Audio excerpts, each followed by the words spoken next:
Assalamualaikum warahmatullahi wabarakatuh. Perkenalkan, nama saya Clara Nova Betanugrani, NIM 268 dari kelas F Manajemen. Di sini saya akan menjelaskan tentang resum materi pemasaran internasional. Berikut yang akan dibahas beberapa materi. Yang pertama, strategi pemasaran global. Yang kedua, keputusan produk. Yang ketiga, strategi harga. Dan yang keempat, saluran distribusi. Bab pertama ada strategi pemasaran global. Keputusan utama yang pertama, mengamati lingkungan pemasaran global.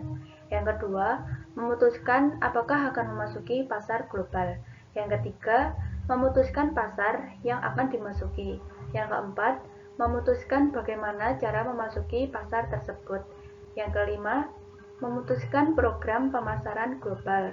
Dan yang keenam, memutuskan organisasi pemasaran global. 5 cara memasuki pasar luar negeri. Yang pertama, ada ekspor langsung, ekspor tidak langsung. Yang kedua, ada ekspor langsung. Yang ketiga, ada lisensi. Yang keempat, ada joint venture. Yang kelima, ada investasi langsung. Menentukan program pemasaran. Yang pertama, ada perluasan langsung. Yang kedua, perluasan komunikasi. Yang ketiga, adaptasi produk. Yang keempat, adaptasi ganda. Yang kelima, penemuan produk. Menentukan program pemasaran. Perusahaan dapat menetapkan 3 pilihan harga dalam program pemasaran. Yang pertama, menetapkan harga yang seragam di semua tempat. Yang kedua, menetapkan harga yang berbasis pasar di tiap negara. Yang ketiga, menetapkan harga yang berbasis biaya di tiap negara. Bab kedua yaitu keputusan produk.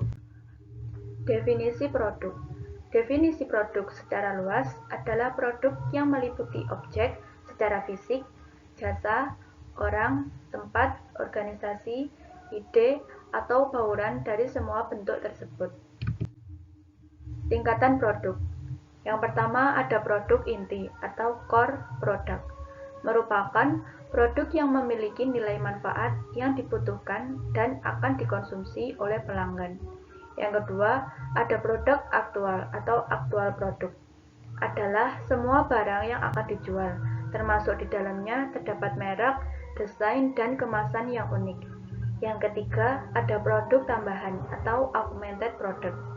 Adalah barang atau jasa yang diberikan kepada konsumen selama dan sesudah penjualan, menyertai penjualan produk utama.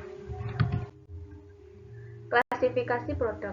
Yang pertama, produk konsumen. Yang kedua, produk industri.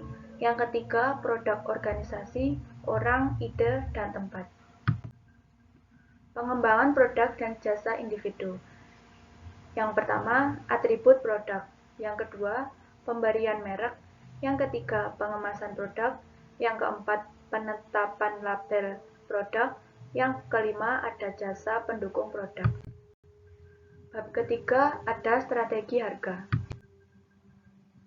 Strategi harga adalah mengembangkan strategi harga yang efektif, merupakan bagian terpenting dari perencanaan pemasaran. Itu untuk memungkinkan Anda untuk menetapkan harga yang konsisten dengan tujuan dan sesuai untuk target pasar. Faktor yang mempengaruhi harga. Yang pertama, ada biaya dan pengeluaran. Yang kedua, penawaran dan permintaan. Yang ketiga, persepsi pelanggan. Yang keempat, kompetisi. Yang kelima, peraturan pemerintah. Dan yang keenam, ada tren teknologi. Menetapkan harga dasar. Ada 3 pendekatan dasar untuk menetapkan harga. Yang pertama, penetapan harga berdasarkan biaya. Yang kedua, penetapan harga berdasarkan permintaan. Dan yang ketiga, penetapan harga berbasis persaingan. Bab yang keempat, ada saluran distribusi. Saluran distribusi adalah serangkaian organisasi yang saling terkait dalam proses penyampaian atau penyaluran barang dan jasa dari point of origin ke point of consumption. 3 proses interaktif perilaku dalam saluran distribusi. Yang pertama, ada proses inisiasi. yaitu fokus pada motivasi dan metode yang mendasari perusahaan untuk menjalin hubungan distribusi dengan perusahaan lain. Yang kedua, ada proses implementasi, yaitu mengelola dan mengkoordinasikan relasi saluran distribusi secara berkaitan. Yang ketiga, ada proses review, yaitu menilai imbalan dan kerugian yang timbul dalam jalinan relasi antara pihak yang terlibat dalam saluran distribusi. Tujuan saluran distribusi menciptakan utilitas bagi pelanggan. Ada 5 kategori utilitas, yaitu yang pertama utilitas tempat, yang kedua utilitas waktu, yang ketiga utilitas bentuk, yang keempat utilitas informasi, dan yang kelima ada utilitas kepemilikan. Proses pembentukan saluran distribusi global ada 4 faktor. Yang pertama ada karakteristik pelanggan, yang kedua ada karakteristik produk, yang ketiga ada karakteristik perantara, dan yang keempat ada karakteristik lingkungan. Terima kasih, itu yang bisa saya sampaikan. Sekian, wassalamualaikum warahmatullahi wabarakatuh.